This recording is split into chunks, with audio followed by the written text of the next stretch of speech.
Assalamualaikum warahmatullahi wabarakatuh. Salam SMK, SMK bisa, SMK hebat, SMK berkarakter. Ayo anak-anak ibu semua, kita ulangi untuk mengucapkan semboyan SMK kita. Ayo sama-sama.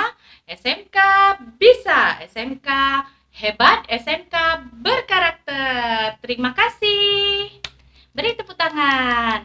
Nah, pada pertemuan kali ini Ibu masih membahas tentang pengaruh agama dan kebudayaan Islam di Indonesia, tapi dalam subbab materi tentang bukti-bukti peninggalan pengaruh agama dan kebudayaan Islam yang masih ada di Indonesia. Nah, apa saja bukti-buktinya nanti akan Ibu jelaskan. Tapi sebelumnya, masih ingatkah Anda Ibu semua tentang materi kita minggu yang lalu? Ada yang masih ingat? Apa saja teori yang menjelaskan tentang masuknya agama dan kebudayaan Islam di Indonesia? Ada yang bisa menjelaskan? Ada yang masih ingat? Apa? Ya, silahkan. Ya, benar. Beri tepuk tangan. Ada 3 teori yang menjelaskan tentang masuknya agama dan kebudayaan Islam di Indonesia. 3 teori tersebut adalah yang pertama ada teori Gujarat, yang kedua ada teori Mekah, yang ketiga ada teori Persia. Nah, kemudian ada kerajaan-kerajaan yang bercorak Islam di Indonesia. Salah satunya adalah kerajaan, ya benar, kerajaan Samudra Pasai. Nah, untuk lebih jelasnya tentang materi ini, tapi dengan subbab materi yaitu bukti-bukti peninggalan pengaruh agama dan kebudayaan Islam di Indonesia yang masih ada sampai saat ini. Nah, sebelumnya marilah kita sama-sama berdoa menurut agama dan kepercayaan masing-masing. Berdoa mulai. Berdoa selesai. Nah, adapun tujuan pembelajaran kita hari ini adalah Ananda Ibu semua mengetahui apa saja bukti-bukti peninggalan pengaruh agama dan kebudayaan Islam di Indonesia. Nah, apa saja bukti-buktinya? Untuk lebih jelasnya, silahkan Ananda Ibu perhatikan materi yang akan Ibu jelaskan berikut ini. Kali ini Ibu akan menjelaskan tentang bukti-bukti pengaruh Islam yang masih ada hingga kini. Ada 9 bukti pengaruh Islam yang masih ada hingga kini di Indonesia. Yang pertama ada aksara. Akulturasi kebudayaan Indonesia dan Islam dalam hal aksara diwujudkan dengan berkembangnya tulisan Arab Melayu di Indonesia. Tulisan Arab Melayu disebut dengan istilah Arab Gundul. Yang kedua, bidang sosial. Masyarakat zaman Hindu-Buddha mengenal sistem kasta. Dengan masuknya agama dan kebudayaan Islam, sistem kasta tersebut perlahan-lahan menghilang. Yang ketiga, bidang pemerintahan. Dalam bidang pemerintahan terjadi proses akulturasi. Pada masa Islam, gelar raja diganti dengan gelar sultan. Nah, yang keempat ada bidang seni bangunan. Hal ini tampak pada bangunan makam raja-raja atau sultan-sultan Jawa seperti yang ada di Imogiri, Yogyakarta yang dibangun di atas bukit, di mana bangunan makam yang teratas adalah makam Sultan Agung atau Raja Mataram. Nah, yang kelima bidang seni rupa.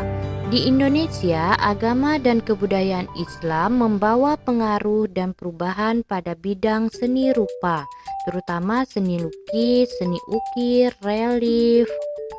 Yang keenam, bidang kesusastraan.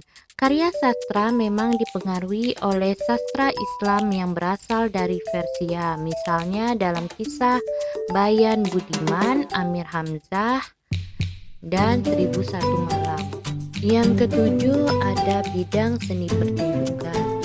Dapat dilihat dari pertunjukan wayang sembahyang yang diajarkan oleh salah satu wali Songo, yaitu Sunan Kalijaga dan Sunan Bonang. Selain itu ada juga seni tari, contohnya tari Zapin dan tari Saman atau Saudati dari Aceh, yang menerangkan gaya tari dan musik bernuansa Arab dan Persia. Yang kedelapan, upacara. Akulturasi dalam hal upacara tampak pada upacara pernikahan, kelahiran, dan kematian. Kemudian ada bukti yang ke-9, yaitu sistem kalender. Nah, sistem kalender yang ke-9. Sebelum budaya Islam masuk ke Indonesia, masyarakat Indonesia sudah mengenal kalender Saka atau kalender Hindu. Dalam kalender Saka ditemukan nama-nama pasaran hari seperti Legi, Pahing, Pon, Wage, dan Kliwon. Setelah Islam berkembang, Sultan Agung dari Mataram menciptakan kalender Jawa dengan menggunakan perhitungan peredaran bulan atau Komariah seperti Hijriyah dalam kalender Islam.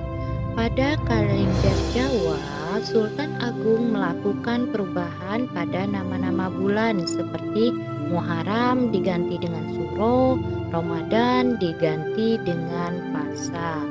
Nah, inilah materi yang telah Ibu jelaskan. Kemudian ada tugasnya. Yang pertama, jelaskan tentang bukti peninggalan Islam di bidang aksara. Yang kedua, jelaskan tentang sistem kalender. Silakan Ananda Ibu kerjakan tugas ini, jawab dengan teliti, kemudian kirim jawabannya. Ibu tunggu jawabannya dikirim, boleh di Google Classroom, boleh juga melalui WA pribadi. Silahkan dijawab, lihat lagi materi yang telah Ibu jelaskan tadi. Nah, itu tadi materi yang telah Ibu jelaskan. Adakah Nanda Ibu yang bisa menarik kesimpulan dari materi kita hari ini? Ada? Ada? Ya, silahkan. Ya, benar sekali. Beri tepuk tangan. Nah, benar. Ada beberapa bukti peninggalan kerajaan atau peninggalan pengaruh agama dan kebudayaan Islam di Indonesia. Salah satunya adalah peninggalannya berupa aksara atau tulisan, yaitu tulisan Arab Melayu. Nah, di Riau sendiri, tulisan Arab Melayu diajarkan di mata pelajaran budaya Melayu Riau. Itu ada di tingkat SD, SMP, dan tingkat lainnya. Nah, kemudian ada bukti selanjutnya ada berupa dari seni bangunan. Bisa dilihat makam-makam para raja, kemudian bisa dilihat bangunan masjid. Nah, itu dia bukti-bukti pengaruh agama dan kebudayaan Islam di Indonesia. Di akhir materi yang Ibu jelaskan tadi, ada tugas yang harus Ananda Ibu kerjakan. Silahkan kerjakan tugas tersebut secara teliti, jawab pertanyaan demi pertanyaan, kemudian kirimkan jawaban pertanyaan tersebut melalui Google Classroom. Ibu tunggu paling lama 5 menit sebelum jam pembelajaran hari ini selesai. Nah, sampai jumpa di pertemuan berikutnya, yaitu tentang materi penjajahan bangsa Eropa di Indonesia. Bangsa Eropa apa saja sih yang menjajah bangsa Indonesia? Nah, minggu depan akan kita bahas materi tersebut. Sampai jumpa minggu depan. Semoga bermanfaat materi hari ini. Lebih dan kurang Ibu mohon maaf. Wabillahi taufik wal hidayah. Wassalamualaikum warahmatullahi wabarakatuh. Salam SMK.